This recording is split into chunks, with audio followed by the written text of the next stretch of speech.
ಆದಷ್ಟು ಅದ್ರ ಬಗ್ಗೆ ಜ್ಞಾನನೂ ತಿಳ್ಕೊಂಡ್ರಿ. ಅದ್ರ ಜೊತೆಗೆ ಯಾವ ವಯಸ್ಸಲ್ಲಿ ಮದ್ವೆ ಆಗ್ಬೇಕು, ಅವ್ರು ಇನ್ನೊಂದು ಮಾತು ಹೇಳಿದ್ರು ಇಷ್ಟ ಆಯ್ತು. ಇವಾಗ ನೀವೇನ್ ಮಾಡ್ತೀರಾ ಗೊತ್ತಿರಲ್ಲ, ಯಾರೋ ಒಬ್ರನ್ನ ಇಷ್ಟಪಡ್ತೀರಾ, ಮಾತಾಡ್ತೀರಾ, ಏನೋ ಆಗತ್ತೆ, ಮತ್ತೆ ಅವ್ರ ಜೊತೆ ಮದ್ವೆ ಆಗಕ್ಕಾಗಲ್ಲ, ಇನ್ಯಾರನ್ನೋ ಮದ್ವೆ ಆಗ್ತಾರೆ. ಅವಾಗ ಏನಾಗತ್ತೆ? ಹಳೆಯವ್ರೇನ್ ಮೇಡಮ್ ಅದೊಂದು ಎಕ್ಸಾಂಪಲ್ ಹೇಳಿದ್ರು, ಮತ್ತೆ ಅವ್ರು ಬಂದು ಟಾರ್ಚರ್ ಕೊಡ್ತಾರೆ, ಇನ್ನೊಂದು ಮಾತಾಡ್ತಾರೆ, ಈ ತರದೇ. ಇವಾಗ ಎಷ್ಟೋ ಕೇಸ್ ಪ್ರತಿದಿನ ನಾವು ನ್ಯೂಸ್ ಅಲ್ಲಿ ನೋಡ್ತಾ ಇರೋಂಥದ್ದೆಲ್ಲ ಇದನ್ನೇ ನೋಡ್ತಾ ಇರ್ತೀವಿ. ಅರ್ಥ ಆಗ್ತಾ ಇದೆ ಅಲ್ವಾ? ಹಂಗಾಗಿ ಜೀವನನ ಒಂದು ಯಾವ ರೀತಿ ನಡೆಸ್ಕೊಂಡು ಹೋಗ್ಬೇಕು ಅನ್ನೋದ್ರ ಬಗ್ಗೆ ಸಂಪೂರ್ಣವಾಗಿ ಹೇಳಿದ್ದಾರೆ. ಹಂಗಾಗಿ ಮೇಡಮ್ಗೆ ಅನಂತ ಅನಂತ ಧನ್ಯವಾದಗಳನ್ನ ಹೇಳ್ತೀನಿ. ಮತ್ತೆ ಈ ಕಾರ್ಯಕ್ರಮನ ಆಂತರಿಕ ಸಮಿತಿಯಿಂದ ಮಾಡಬೇಕು.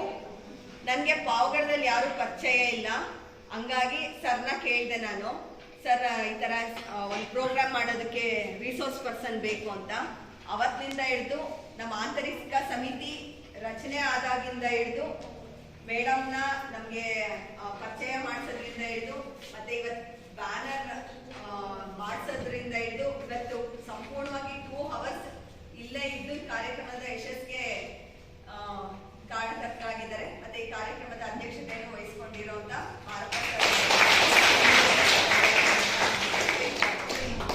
ಮತ್ತೆ ಈ ಆಂತರಿಕ ಸಮಿತಿನಲ್ಲಿ ನಾವು ಸೀನಿಯರ್ ಲೆಕ್ಚರರ್ ಒಬ್ಬರನ್ನ ಮೆಂಬರ್ ಆಗಿ ತಗೊಳ್ಬೇಕು. ಅದೇ ರೀತಿ ನಮ್ಮ ಸೀನಿಯರ್ ಲೆಕ್ಚರರ್ ಆಗಿ ರಾಮಾಂಜಿರಮ್ಮ ಮೇಡಮ್ ಅನ್ನೋರಿದ್ದಾರೆ. ಮತ್ತೆ ಪ್ರತಿಯೊಂದು ಕಾರ್ಯಕ್ರಮಕ್ಕೂ ಅದರಲ್ಲೂ ಎಸ್ಪೆಷಲಿ ನನಗೆ ತುಂಬಾ ಸಹಕಾರನ ನೀಡಿದ್ದಾರೆ. ಇವತ್ತು ಅಷ್ಟೇ ಸಂಪೂರ್ಣ ಕಾರ್ಯಕ್ರಮದಲ್ಲಿ ಇಲ್ಲೇ ಇದ್ದು ಈ ಕಾರ್ಯಕ್ರಮನ ಯಶಸ್ವಿಗೊಳಿಸಿದ್ದಾರೆ. ಅವ್ರಿಗೂ ಕೂಡ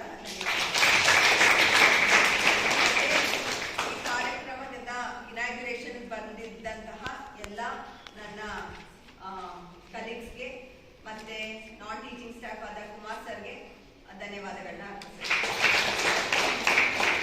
ಮತ್ತೆ ಇಷ್ಟೋ ತನಕ ಪ್ರತಿಯೊಂದು ಕಾರ್ಯಕ್ರಮದಲ್ಲೂ ತುಂಬಾ ಸ್ಫೂರ್ತಿಯಾಗಿ ಉತ್ತೇಜನದಿಂದ ವಿಡಿಯೋಸ್ನೆಲ್ಲ ಕವರ್ ಮಾಡಿಕೊಂಡು ಅದನ್ನ ಯೂಟ್ಯೂಬ್ ಅಪ್ಲೋಡ್ ಮಾಡಿ ನಮ್ಮ ಕಾಲೇಜಿನ ಒಂದು ಪ್ರಮೋಷನ್ಗೂ ಕಾರಣಕರ್ತರಾಗಿದ್ದಾರೆ. ಮತ್ತೆ ಎಲ್ಲಾ ಕಾರ್ಯಕ್ರಮಕ್ಕೂ ಸಹಕಾರ ನೀಡುವಂತ ತಿಪ್ಪೇಸ್ವಾಮಿ ಸರ್ ಅವರು.